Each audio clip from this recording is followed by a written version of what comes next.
Bank of America has announced a new program that allows sellers to substitute a backup buyer without going back to square one. Seems that anything that can help speed up the short sale process is a good idea, and the Bank of America program should be able to do just that. To let us know more about how it works and what it will do for buyers and sellers, we have Denny Grimes in from Denny Grimes Real Estate. Denny, thanks for coming. This is important if you're in that short sale process. As we say, anything that helps.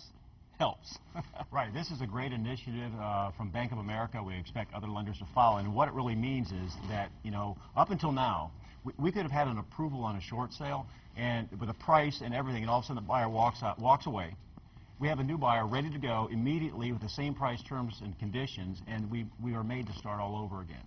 And you got to remember that 50% of the buyers that initiate a short sale process are gone. So a lot of sellers are having to start over again. So this is the biggest time saver since online banking was invented. Yeah, this is going to be can really kind of shorten that whole paperwork fiasco that gets involved in trying to do a short sale. That's right. And what it does, it actually changes the positioning of how we have to market, and there's some tips I have for sellers, buyers, and agents. And for example, and this is good news, but again, sellers are going to be inconvenienced a little bit more, particularly the homes that are occupied. They're going to have to keep their lights on and the light burning, you know, and whatever in their home in showing condition, keep the electric on if they're not there and the water on, because their buyer that they have under contract may walk away. So they need to keep their home ready for other showings. You want to keep it available so that others can come and look at it just in case. That's right. And for the buyer now, they have to change their peripheral vision, whereas before, you know, they would not have any focus on homes that were basically already under contract. They'd only focus on those that are basically available. There's a status called a contingent short sale. Those properties now can come up on the radar screen for a buyer, and the buyer could actually go out and put in multiple backup offers and just in case that one of those came available. So that gives them more inventory to look at and to consider.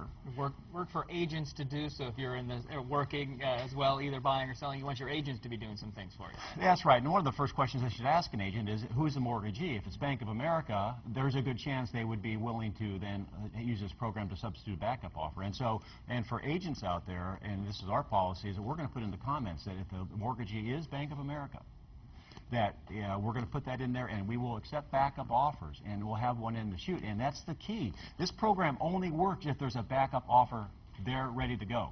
If there's not, you have to start over again. But you're saying today, easier now than it ever has been. Short sales are never fun, but it's easier now than it's ever been. Right. It's important. Denny, thanks for coming in, keeping us up to date on what's happening with real estate.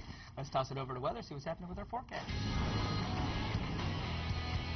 TGIF, nothing but a few fair weather cumulus